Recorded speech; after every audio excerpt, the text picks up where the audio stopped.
내가 두려워하는 날에는 내가 주를 의지하리이다. 내가 하나님을 의지하고 그 말씀을 찬송하올지라. 내가 하나님을 의지하였은즉 두려워하지 아니하리라. 할렐루야. 사랑하는 하나님, 오늘 이렇게 거룩한 주일 주 앞에 모여 예배합니다. 그러나 이 예배의 자리가 참으로 하나님 앞에도 송구하고 또 하나님 우리의 마음속에 깊은 아픔과 또 상처가 됩니다. 이 예배 시간 하나님이 함께 하소서. 우리에게 큰 위로를 주시옵소서. 참된 믿음을 주시옵소서. 근본에 일어난 이러한 사태가 하나님 아버지 교회를 향해 던져주시는 하나님의 메시지가 있음을 기억합니다. 깨닫게 도와주시옵소서. 교회 예배가 진실로 회복되게 하소서. 하나님을 온 마음으로 찬송하고 바르게 예배하는 예배가 회복되도록 역사해 주시옵소서. 우리가 전심으로 주를 찾고 또 찾는 예배가 되도록 역사해 주시옵소서. 속히 교회마다 거룩한 찬양으로 함께 모여 참되게 예배할 수 있는 그 환경도 허락하여 주시옵소서. 교회가 정결해지기를 원합니다. 성도의 삶이 변하기를 원합니다. 하나님 아버지, 이 세상에 빛이 되고 소금이 되라 말씀하신 하나님의 명령을 따라 우리 교회가 세상에 빛이 될 수 있도록, 소금이 될 수 있도록 역사하여 주시기를 간절히 바라고 원합니다. 잘못된 것 고쳐주시옵소서. 고장난 것 고쳐주시옵소서. 삐뚤어진 것 바로 하여 주시옵소서. 모자란 것이 있으면 채워갈 수 있게 하여 주옵소서. 넘치는 것이 있으면 털어주시옵소서. 하나하나 하나님의 은혜 가운데 생각하게 하시고 깨닫게 하시고 정비하게 하시고 하나님 앞에 정결하고 온전한 모습으로 세워지게 하여 주시옵소서. 세상을 향하여 주시는 하나님의 메시지가 있음을 기억합니다. 세상이 이 사건으로 인하여 깨닫기를 원합니다. 이 세상이 변화받기를 원합니다. 세상이 하나님 정말 하나님의 거룩한 뜻 앞에 무릎 꿇게 하시기를 간절히 바라옵고 원합니다. 원하기는 속히 이 사건이 종식되기를 원하여 기도합니다. 역사하여 주시옵소서. 이러한 사건들이 속히 끝이 나게 도와주옵소서. 하루 중에 있는 사랑하는 사람들을 기억해 주셔서 하나님 그들이 이 질병을 잘 이겨낼 수 있도록 도우시기를 원하고 또 원합니다. 아버지 하나님, 수고하는 많은 의료진이 있고 또 관계자들이 있음을 기억합니다. 저들이 얼마나 애쓰고 노력하고 있는지 희생하고 있는지 우리가 알고 있습니다. 하나님, 저들의 희생이 헛되지 않게 하시고 그 노력이, 그 희생이 하나님 안에서 보상받게 하여 주옵소서. 하나님 아버지, 진실로 이 나라 이 민족 기억하시고 하나님 아버지, 이 땅에서 이 대한민국이 온전히 세워지고 세상을 향하여 하나님 복음을 들고 뻗어나가는 나라가 될 수 있도록 도와주시기를 원합니다. 먼 타국에서 이 어려운 시기에 홀로 외롭게 선교하는 우리 선교사님들에게 힘주시고 지혜 주시고 건강하게 하시고 능력 있게 하셔서 그 사역을 잘 감당케 하여 주옵소서. 모쪼록 이번 코로나19의 사태로 인해서 교회의 선교의 문이 닫히지 않도록 주님이 역사하시기를 간절히 바라옵고, 예배의 처음 시간입니다. 마치는 시간까지 이 예배를 통하여 홀로 영광 거두소서. 예수님의 이름으로 간절히 기도 올리옵나이다. 아멘. 찬양 함께 하시겠습니다. 36장.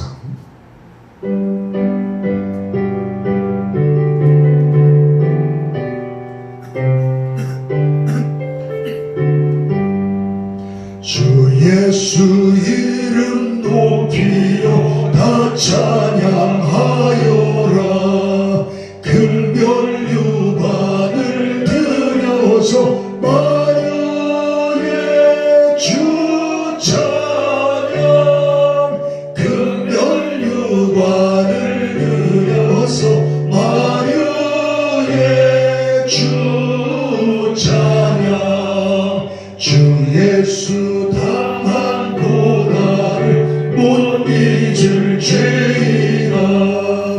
네 귀한 몸에 바쳐서 마리아의 주 찬양 네 귀한 몸에 바쳐서 마리아의 주 찬양 이 지구 위에 거하는 온 세상 사랑을 그 크신 위엄 높여서 마리아의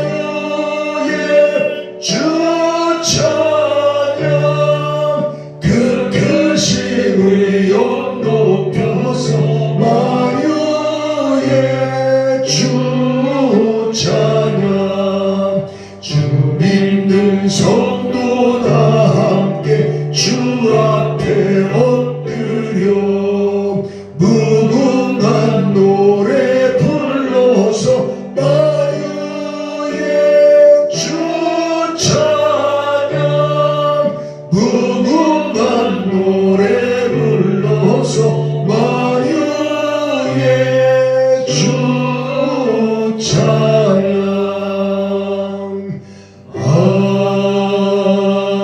아멘.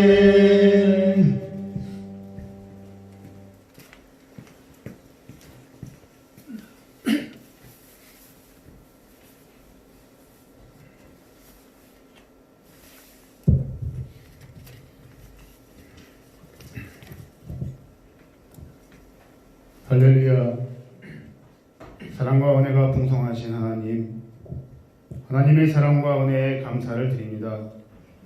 죽을 수밖에 없는 저희를 예수 그리스도께서 십자가의 구속의 은혜로 멸망에서 영원한 생명으로 지옥에서 천국으로 옮겨주심을 감사드립니다. 영원한 하나님 나라 백성 삼아주심을 감사드립니다. 날마다 매 순간마다 그 감사함을 잊지 않게 하옵소서. 하나님, 지금은 온 세계가 코로나19 사태로 말미암아 불안과 공포에 경제 사회가 마비되어 가고 있습니다.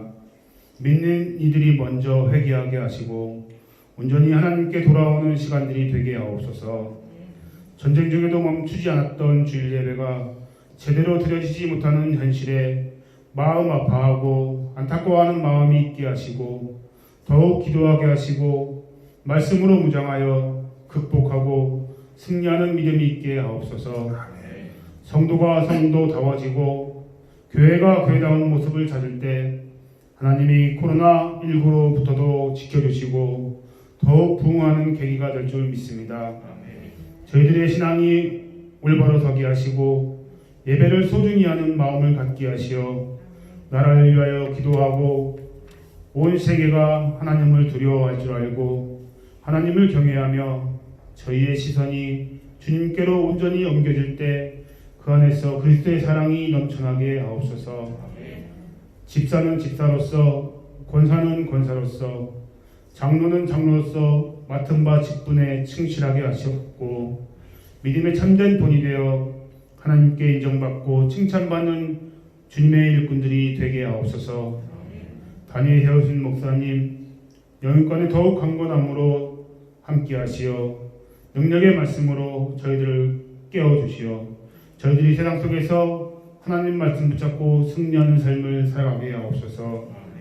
하나님, 어려운 시기에 저희 성도들의 가정과 직장과 사업장을 주님의 손에 맡깁니다. 고난의 뒤편에 주님이 주실 축복을 바라보게 하시며 흔들림 없는 믿음을 주시고 더 주님께로 가까이 나오게 하옵소서. 하나님께 믿음으로 드려지는 모든 예배가 하나님께 연락되기를 원하오며 주님만이 영광 받으옵소서. 감사하여 예수님의 이름으로 기도드립니다. 아멘.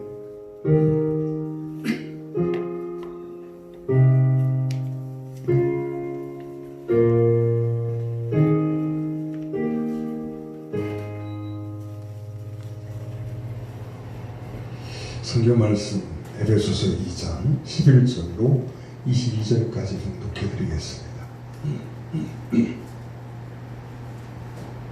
11절로 22절입니다. 그러므로 생각하라. 너희는 그때 육체로는 이방인이요 손으로 육체에 행한 할례를 받은 무리라 칭하는 자들로부터 할례를 받지 않은 무리라 칭함을 받는 자들이라. 그때 너희는 그리스도 밖에 있었고 이스라엘 나라 밖의 사람이요 약속의 언약들에 대하여는 의인이요 세상에 소망이 없고 하나님도 없는 자이더니 이제는 전에 멀리 있던 너희가 그리스도 예수 안에서 그리스도의 피로 가까워졌느니라. 그는 우리의 화평이신지라 둘로 하나를 만드사 원수된 것 곧 중간에 막힌 담을 자기 육체로 하시고 복주문으로 된 계명의 율법을 펴하셨으니 이는 이 둘로 자기 안에서 한 세 사람을 지어 화평하게 하시고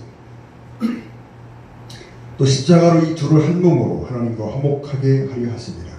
원수된 것을 십자가로 소멸하시고 또 오셔서 먼 데 있는 너희에게 평안을 전하시고 가까운 데 있는 자들에게 평안을 전하셨으니 이는 그로 말미암아 우리 둘이 한 성령 안에서 하나님 아버지께 나아감을 얻게 하려 하시니라. 그러므로 이제부터 너희는 의인도 아니요 나그네도 아니요 오직 성도들과 동일한 시민이요 하나님의 권속이라. 너희는 사도들과 선지자들의 턱에서 세우심을 입은 자라. 그리스도 예수께서 친히 모퉁이돌이 되셨느니라. 그의 안에서 건물을 받아 서로 연결하여 주 안에서 성전이 되어가고 너희도 성령 안에서 하나님이 거하실 처소가 되기 위하여 그리스도 예수 안에서 함께 지어져 가느니라. 아멘. 찬양 함께 하십니다. 88장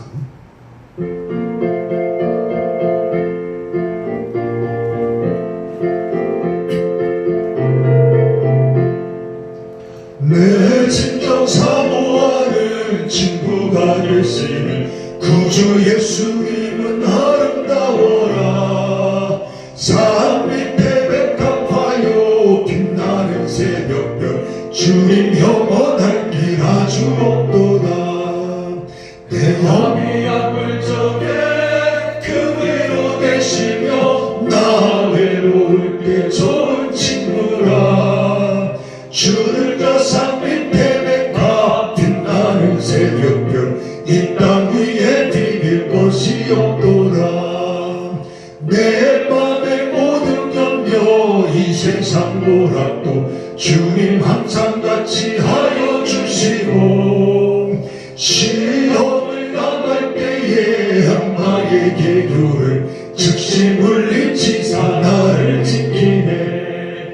온 세상 날 버려도 주 예수 안 버려 끝까지 나를 돌아보시니 주는 저 산 밑에 백합 빛나는 새벽별 이 땅 위에 비길 것이 없도다.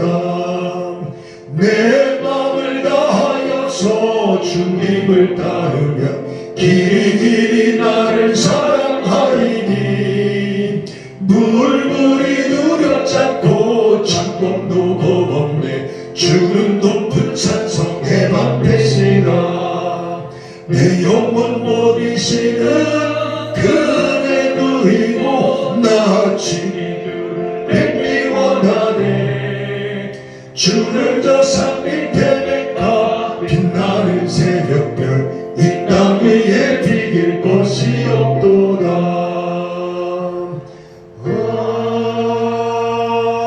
아멘. 할렐루야. 예배가 이렇게 쓸쓸해지니까 예배드리는 마음도 쓸쓸해지는 것 같습니다. 빨리 이게 좀 해결이 됐으면 싶은데요.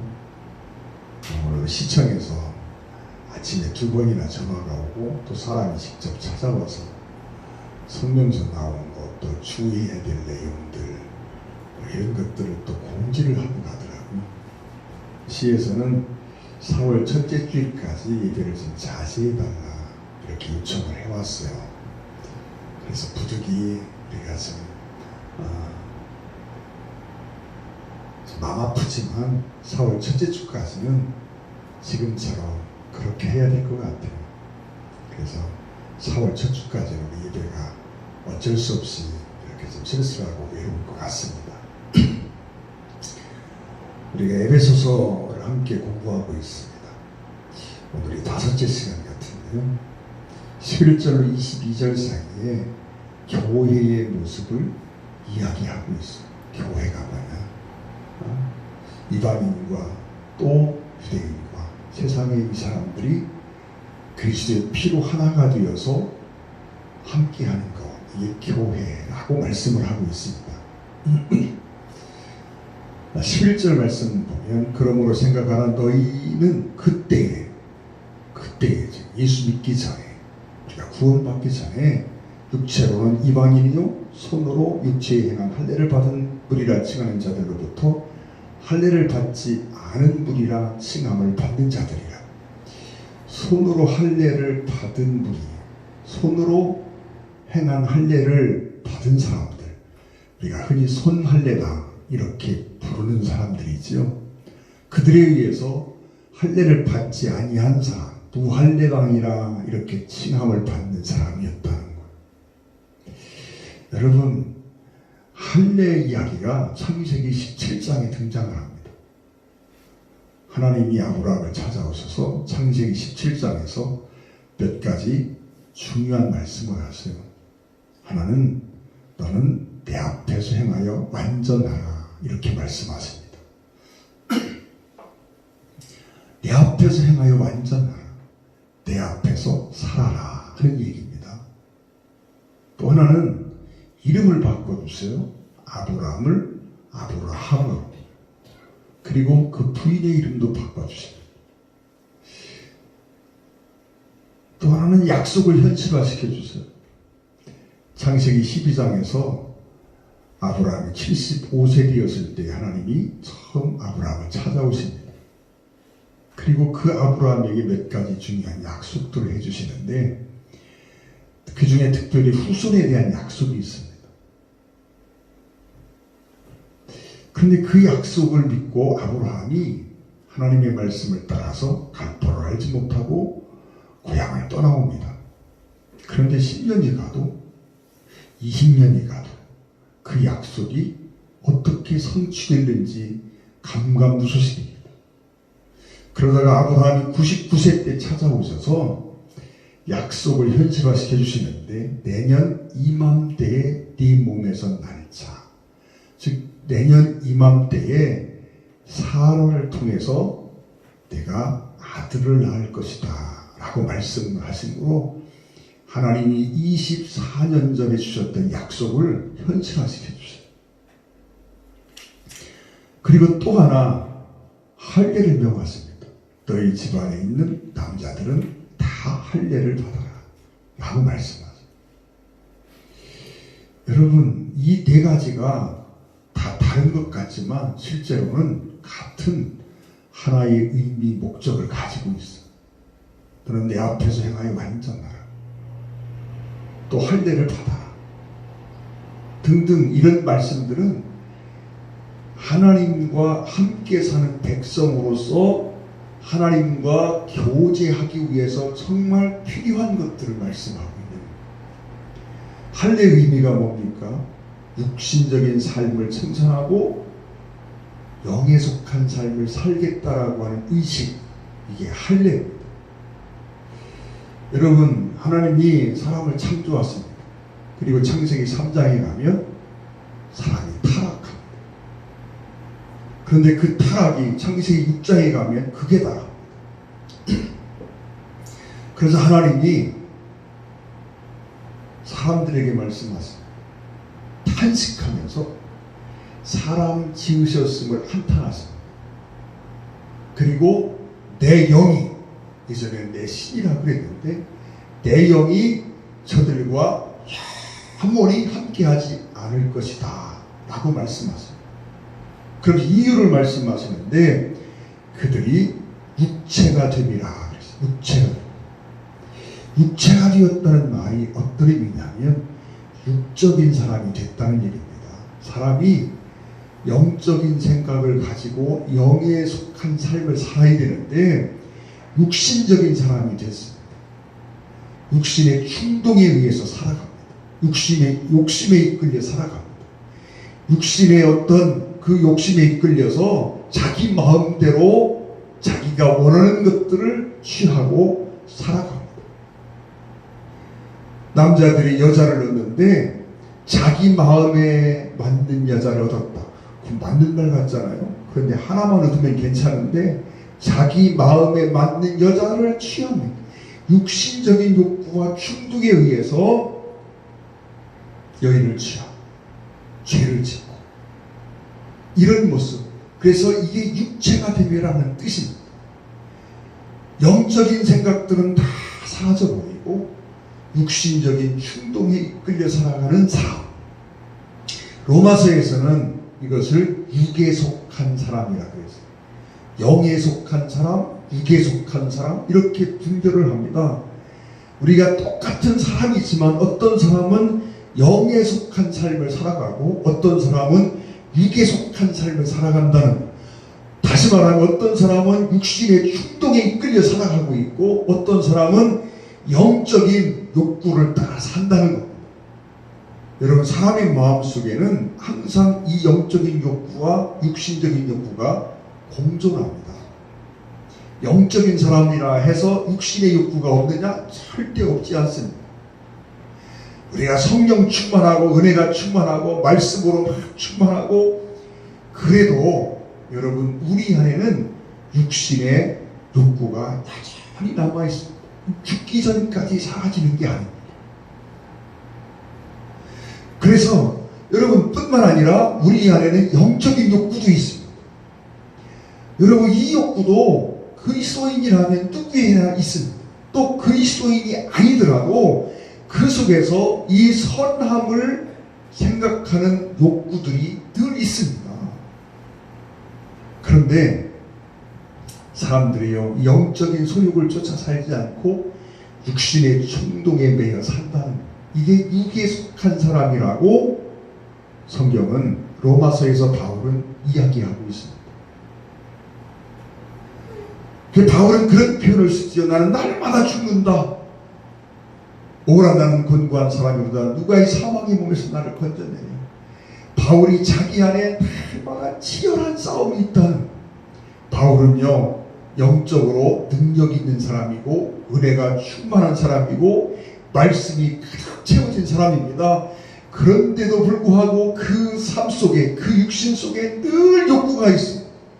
좀 더 편하고 싶고 좋은 거 먹고 싶고 좋은 집에서 살고 싶고 좋은 차 타고 싶고 정말 세상의 것을 즐기고 싶은 편안하고 싶은 이런 욕구들이 다 그 마음속에 있는 거예요.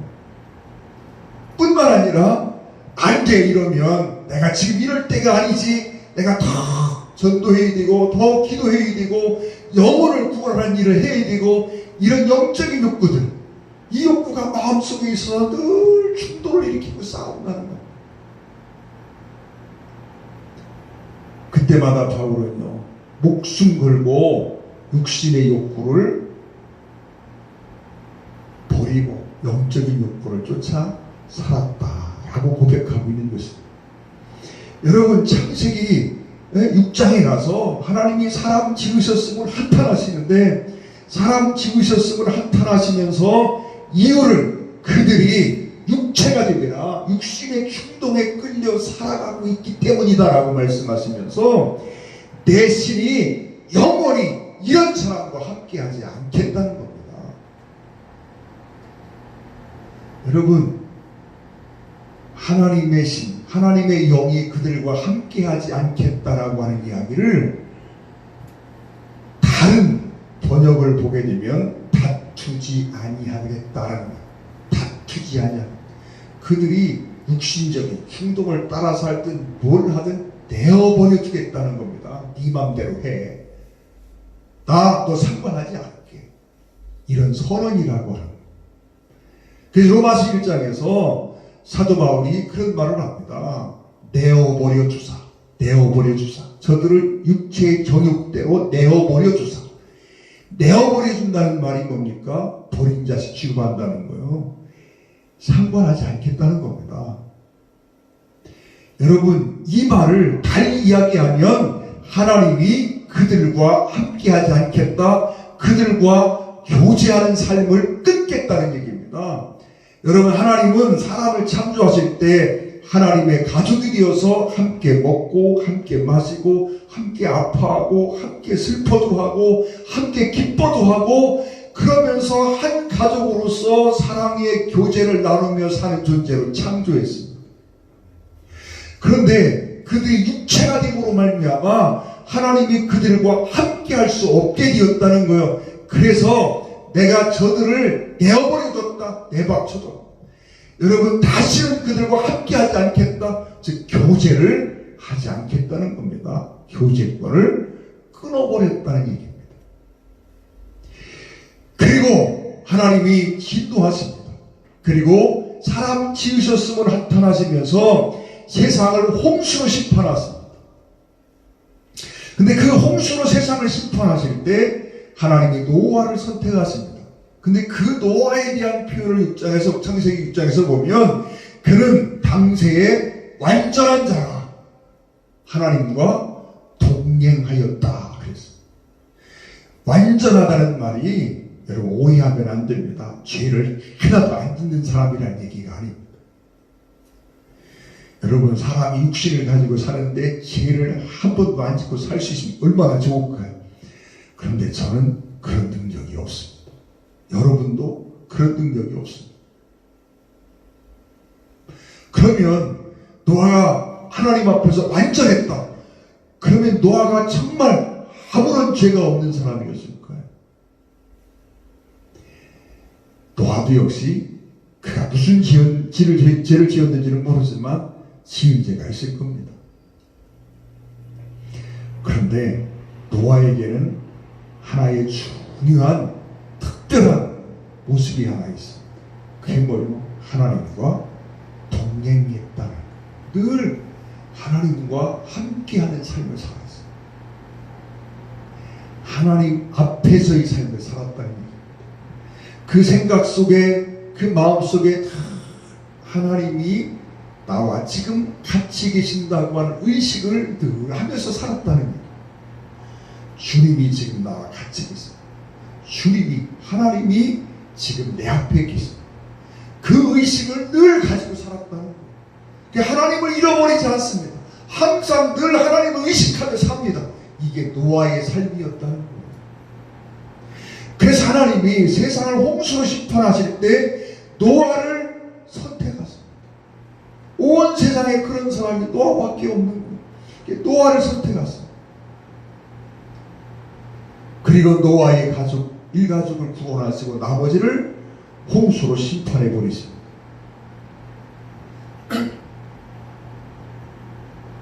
홍수 이후에 노아를 통해서 많은 민족들이 이렇게 퍼져나갑니다. 그런데 창세기 11장 가면 또다시 이들이 타락합니다. 그리고 그 타락이 극에 달하게, 그때 하나님이 한 사람을 선택하시는데 아브라함을 선택하십니다. 아브라함이 잘나서 선택하심이 아닙니다. 똑똑해서 선택하신 거 아닙니다. 아브라함이 죄가 없어 선택하신 거 아닙니다. 그래서 아브라함 하나를 선택하셔서 아브라함을 25년 동안 훈련을 시키시는, 신앙의 훈련을 시키는 거죠. 아브라함을 목판으로 선택하십니다. 그리고 그 아브라함을 선택하신 그때에 아브라함에게 몇 가지 중요한 약속들을 해주십니다. 그리고 아브라함은 그 약속의 말씀을 듣고 24년 동안 하나님과 함께 동행하면서 훈련을 받습니다. 때로는 넘어지고 때로는 깨지고 실패도 반복합니다. 그러나 그 24년의 긴 훈련의 과정을 겪어왔습니다. 그리고 24년 만에 창세기 17장에서 하나님이 아브라함을 찾아오십니다. 그리고 아브라함에게 말씀합니다. 너는 내 앞에서 행하여 완전하라. 세상에 완전한 사람은 없습니다. 그런데 하나님은 아브라함에게 말씀합니다. 너는 내 앞에서 행하여 완전하라. 여러분, 그러면 이날 이후에 정말 하나님, 그 아브라함이 완전한 자가 되어서 죄 한 번도 안 지고 살았을까요? 그렇지 않습니다.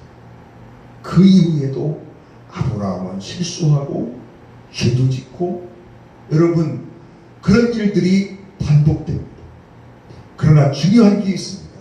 아브라함은 어떤 실패가 있어도 다 하나님 앞에 있다라고 생각하고 늘 하나님과 함께하는 삶을 살아가는 거지요. 이게 이날 이후에 아브라함의 삶에서의 평화입니다.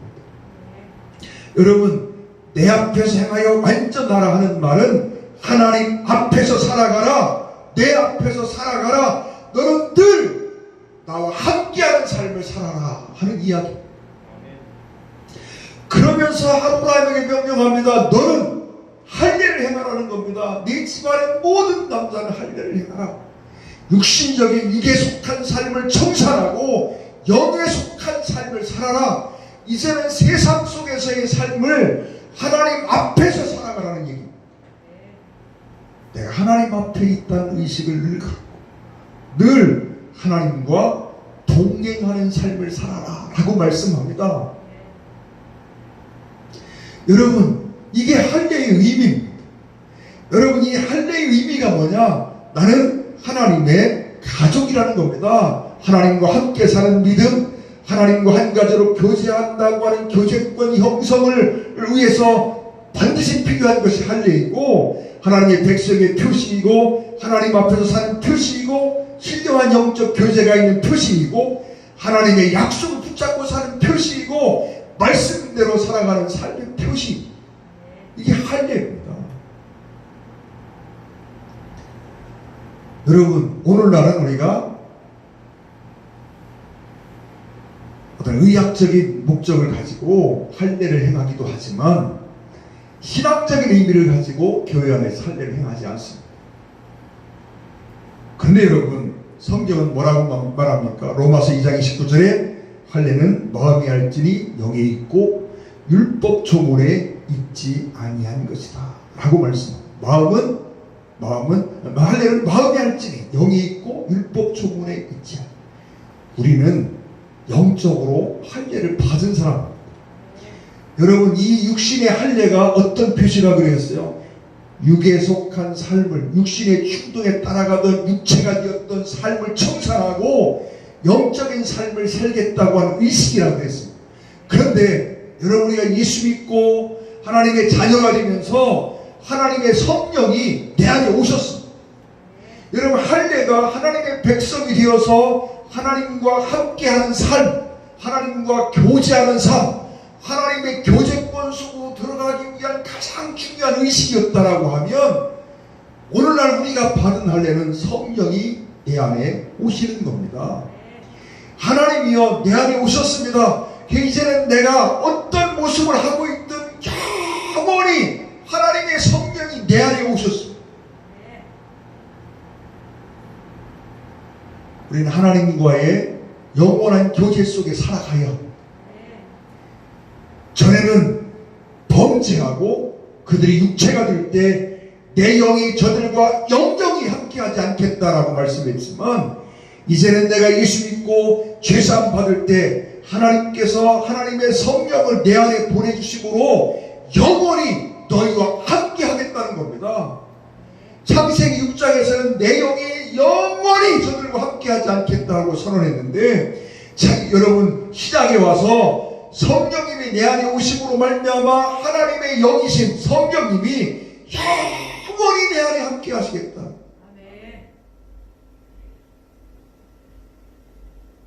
여러분, 이게 우리가 받은 할례.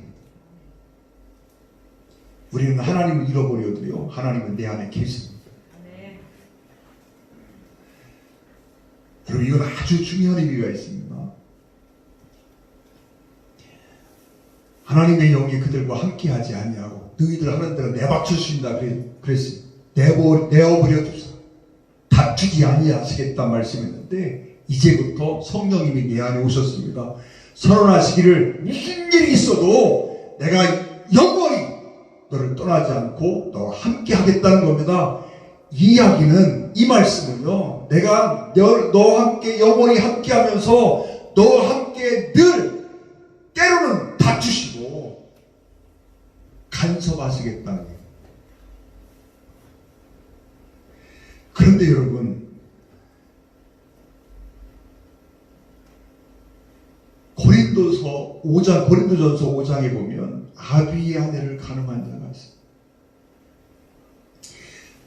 하나님이 그들을 간섭하시지만 극도의 죄를 지을 때에 여러분 하나님의 영이 그를 떠나지는 않지만 마치 버린 자식처럼 포기하시는 경우도 있습니다.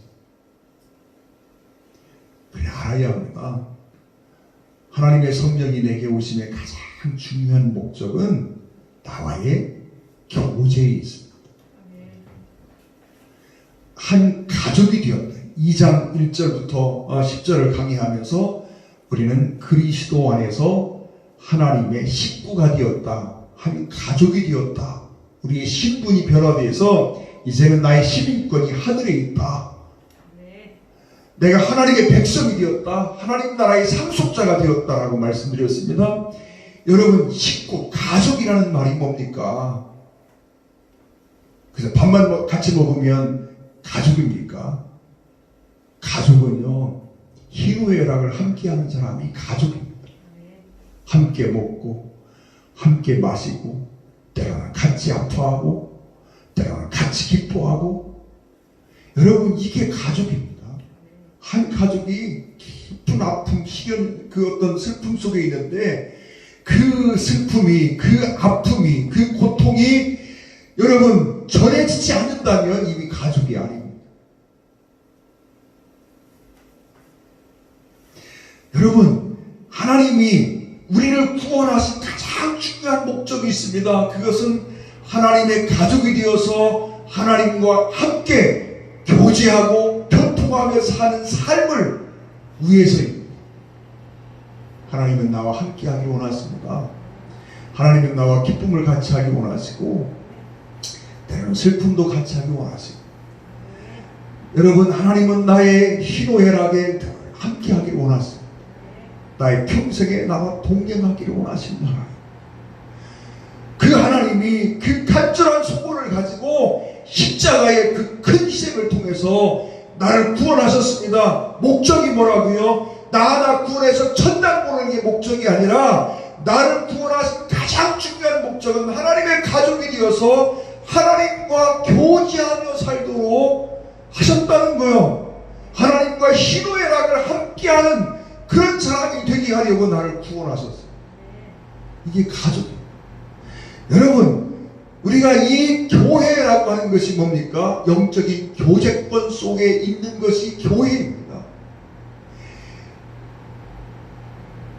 오늘 본문에서 이방인과 유대인을 이야기하면서 그리스도의 십자가로 이 둘이 하나가 되었다고 그랬어요.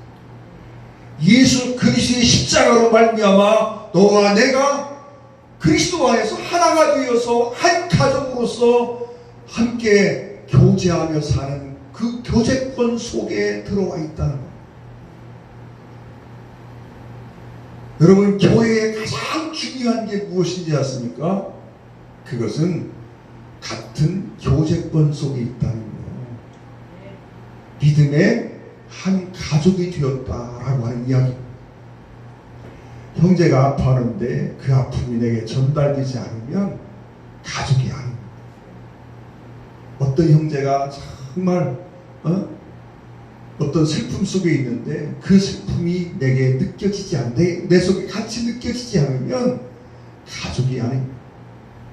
교회를 표현할 때 몸이라는 표현을 쓰고 있습니다. 그리스도가 머리가 되시고 우리는 각 부분이 지체가 되었다고 말씀합니다.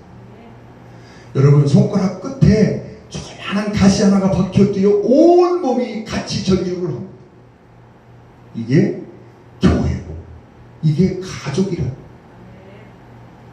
하나님은 이런 이 일을 위해서 십자가를 지시고 피 흘려주시고 우리를 구원하시고 우리를 교회 속에 부르시고 한 가족이 되게 하셨습니다. 교회가 행복하고 든든하게 서기 위해서 필요한 게 있습니다.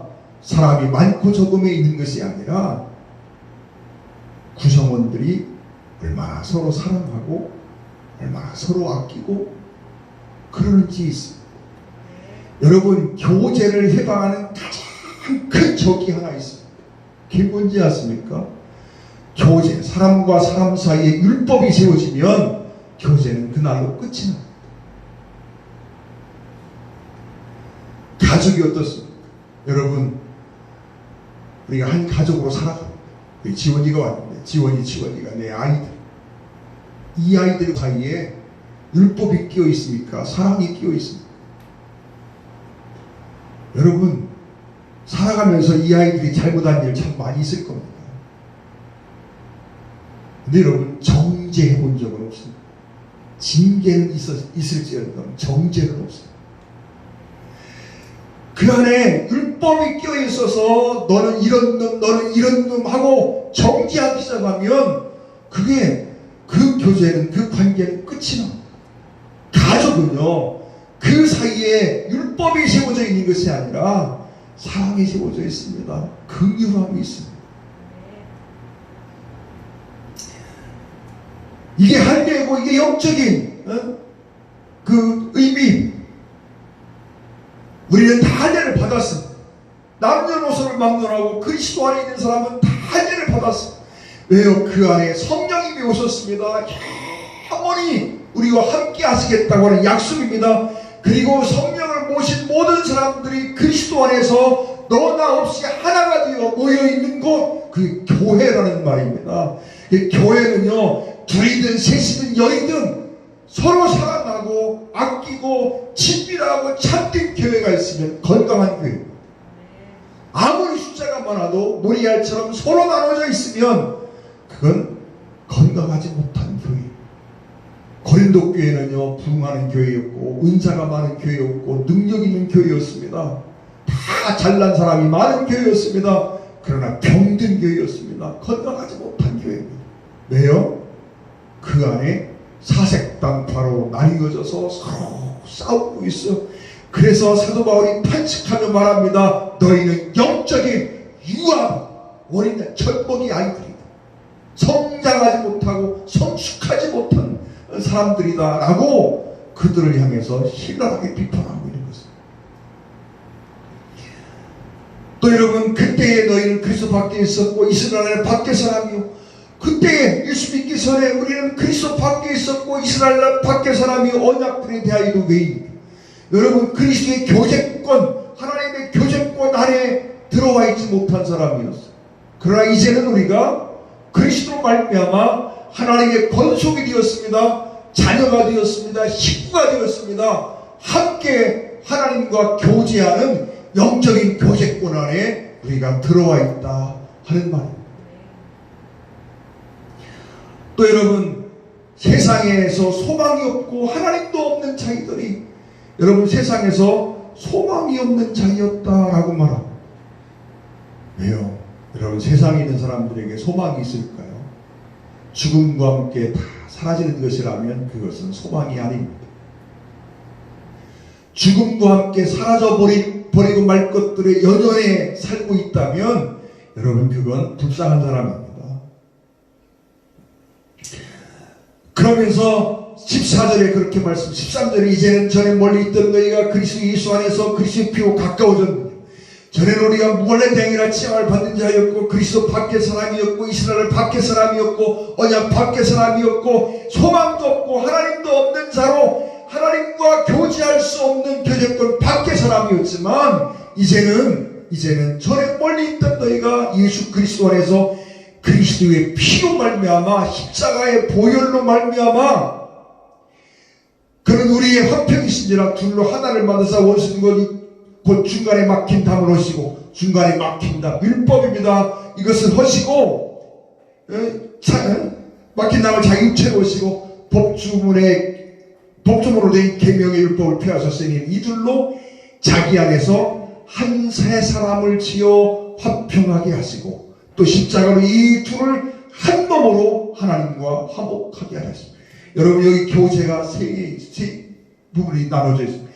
하나님, 또 이방인, 유대인, 즉 모든 사람들과 하나님이 그리스도의 십자가의 보혈로 말미암아 하나가 되는 것, 이게 교회라고 말씀하고 있습니다. 그러면서 19절에 그러므로 이제부터는 너희가 외인도 아니고 나그네도 아니고 오직 성도들과 동일한 시민이 하나님의 권속이 뭡니까? 식구란 얘기입니다. 가족이라는 얘기입니다. 그리스도 안에서 우리가 한 가족이 되었습니다. 말로만 가족이 되면 안 됩니다.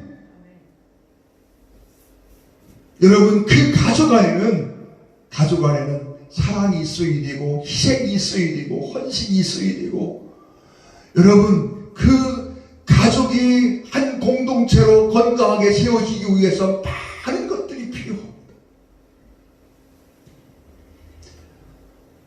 또 이 10절 말씀에 그렇게 말합니다. 너희는 사도들과 선지자들의 덕에 세우심을 입은 자라. 그리스도 예수께서 친히 모퉁이 돌이 되셨느니라. 그의 안에서 건널마다 서로 연결하여 주 안에서 성전이 되어가고. 여러분, 예수 그리스도, 교회를 설명하면서 예수 그리스도가 모퉁이 돌이 되시고, 그리고 우리가 그 안에서 다 때로는 벽돌이 되고 때로는 뭐가 되고 그래서 하나씩 맞춰간다는 것. 여러분, 그리스도가 모퉁이 돌이 되셨다는 말을 통해서 우리가 좀 생각해 볼 게 있습니다. 모퉁이 돌이 다 기준이 되는 돌이, 모퉁이 돌이 휘어집니다. 그럼 그 돌에 맞춰서 따뜻하게 벽돌이 쌓아져야 합니다. 여러분, 이 벽돌이 빽빽 이어지면 건물이 모양도 안 나고 튼튼하지도 않습니다. 여러분, 이처럼 벽돌과 선을 맞춰야 된다는, 모퉁이 돌과 선을 맞춰야 된다는 말이 뭡니까? 초점이 맞는 삶을 살아야 합니다. 여러분, 우리가 그리스도 안에서 정말 진짜 교제가 이루어지기 위해서 필요한 것이 있는데 초점이 좀 맞아요. 생각이 다 다르면 교제가 어렵습니다. 여러분, 초점이 맞는, 어떻게 우리가 초점을 맞출 수 있을까요? 한 사람 한 사람이 그리스도와 초점을 맞추다 보면 초점이 맞아지게 되어 있습니다. 여러분, 정말 우리가 주님과 초점을 맞춰요. 우리가 성령 충만하다는 말이 뭡니까? 성령 충만하다는 이야기를 여러분 오해하지 마십시오. 여러 의미가 있겠지만 가장 중요한 건 하나님 그리스도와 초점이 맞다라고 하는 뜻을 가지고 있습니다. 그런 의미가 있는 것입니다. 주님과 초점이 맞지 않은 사람은 절대 성령 충만한 사람일 수가 없어요. 성령이 충만하다 하는 말은 내 안에 어떤 막 은혜, 능력이 가득 채워졌다는 말보다, 여러분, 내가 주님과 초점이 맞다는 거예요. 주님의 통치와 다스림을 온전히 받는다는 얘기입니다. 여러분, 우리가 살아가면서 영적으로 어느 때 제일 행복한지 아십니까? 주님과 내가 초점이 맞을 때. 그런데 주님과 내가 초점이 안 맞어요. 그러면요, 신앙생활 자체가 괴롭습니다. 그 성도들 간에도요, 초점이 안 맞으면 대화가 잘 안 됩니다. 주님과 초점이 안 맞으니까 세상적인 것에 초점을 맞는 사람을 찾습니다. 여러분, 교회 안에서 그 전에 제가 뭐 등산 또는 뭐 어떤 뭐 해가지고 그 그룹을 좀 만들어 보려고 시도했던 적이 있습니다. 그러다가 바로 폐지했어요. 왜? 하나님 앞에 내가 대토 혼났어요. 그게 뭐냐면, 여러분, 그래서 그 전에 우리가 소그룹을 만들 때 등산 소그룹, 무슨 바둑 소그룹, 장기 두는 소그룹, 왜? 주님과 초점이 맞으면 이게 필요가 없는데 주님과 초점이 안 맞으니까 어쨌든 뭐 좀 모이게 해보려고, 그러면 세상적인 것이라도 좀 초점이 맞아야 되지 않을까 해가지고 내가 그런 그룹별 소그룹을 좀 만들어 보려고 시도하다가요, 하나님 앞에 대통 혼나고 당장 때려친 게 있습니다. 여러분, 성도 간에 대화가 안 됩니까? 초점이 안 맞으니까 대화가 안 되는 거예요. 전도 열심히 하는 사람은요, 전도하는 사람 만나면 막 행복합니다. 할 얘기가 풍성합니다. 수다쟁이가 됩니다. 그런데 전도하는 사람 만나면요, 재미가 없습니다. 왜요? 전도 얘기하고 싶은데 그게 아니죠. 그러면 대화가 끊겨집니다. 단절됩니다.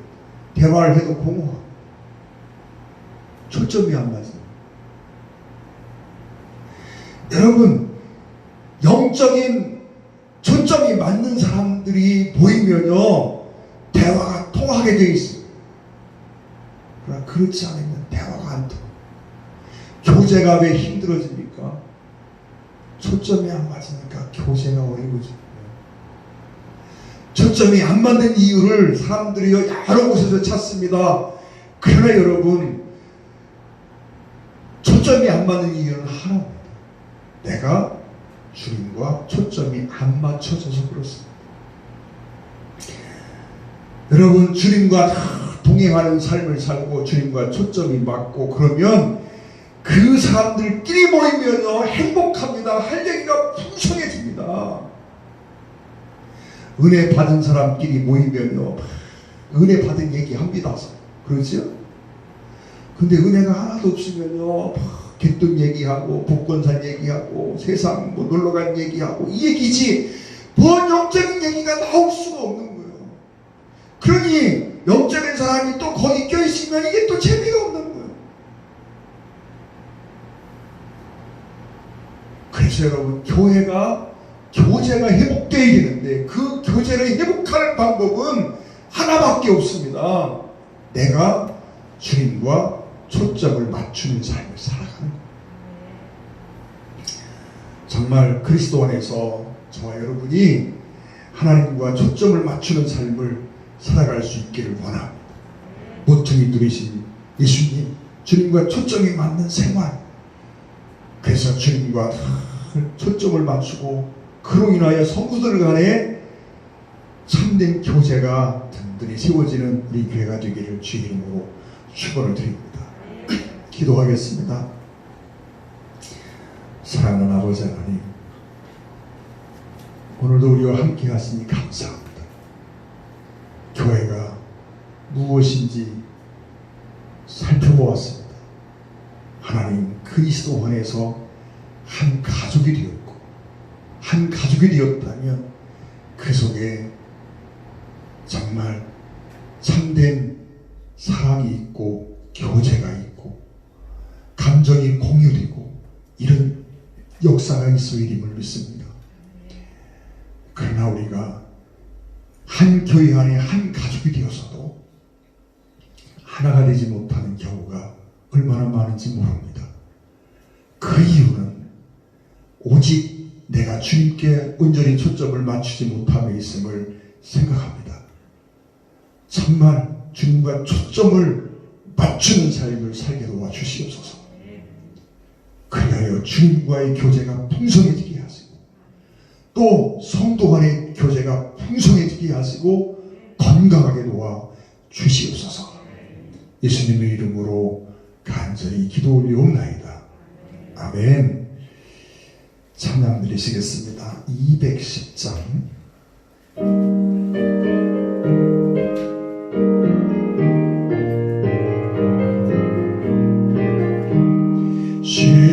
시온성과 같은 교회 그의 영광 한없다. 허락하신 말씀대로 주가 친히 세웠다. 반석 위에 세운 교회 흔들 자가 누구냐. 모든 원수의 워싸도 아무 근심 없노라. 생명샘이 솟아나와 모든 성도 마시니 언제든지 흘러넘쳐 부족함이 없도다. 이런 물이 흘러가니 목마른 자 누구랴. 주의 은혜 풍족하여 넘치고도 넘친다. 주의 은혜 내가 받아 시온 백성 되는 때 세상 사람 비 주를 찬송하리라. 세상 헛된 모든 영광 아침 안개 같으네. 주의 자녀 받을 복음 영원 무궁하도다.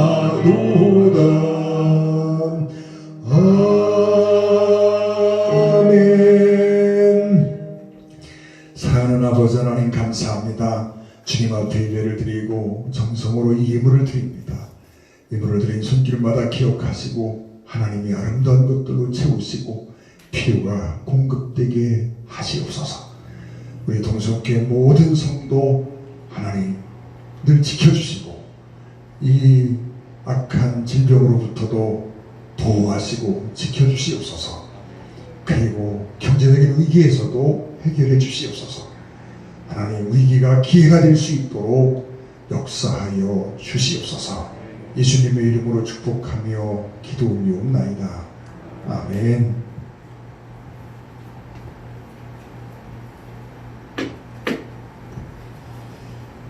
말씀드린 것처럼 시에서 그렇게 강하게 요구하는데 4월 첫째 주일까지는 우리가 시의 정책을 좀 따르려고 합니다.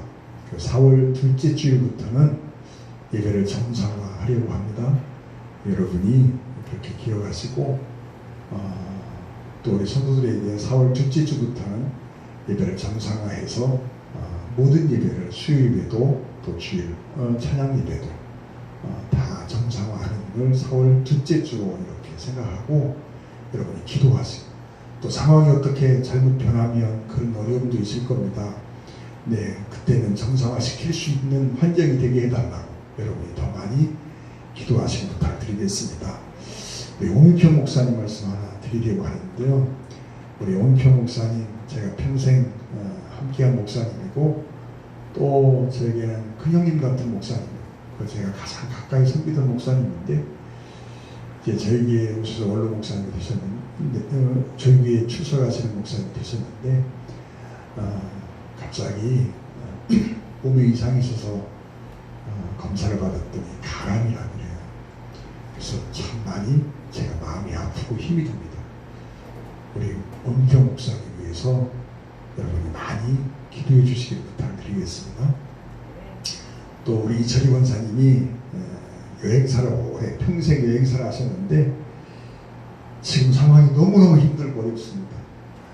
또 우리 유건사님이나 또 양재수사님 식당하는 분들도 어려운데 특별히 또 우리 여행사는 정말 너무 어려워서 모든 예약들은 다 캔슬이 되고 아마 거의 1년 가까이 회복이 불가능한 그런 상태가 되고 있는 것 같습니다. 또 우리 이철희 권사님 건강이 별로 안 좋으신데 여러분이 위해서 많은 기도를 부탁드리겠습니다. 우리 다 같이 일어나서서 사장 송영드리십니다.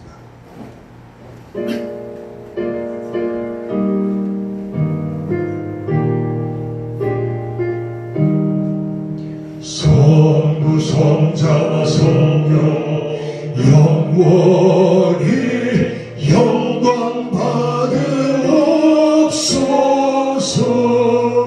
태초로 지금까지 또 길이 영원 무궁 성삼위께 영광. 아멘. 이제는 우리 주 예수 그리스도의 십자가의 구속의 은총과 독생자를 보내주신 하나님 아버지의 그 감당할 수 없는 막을가신 사랑하심과 성령님의 감동, 감화 역사 충만하신 성삼위 우리 하나님의 복주심이 우리 동성 가족 모든 사람들 머리 위에 이제로부터 영원까지 함께 하시기를 간절히 축원하옵나이다. 아멘.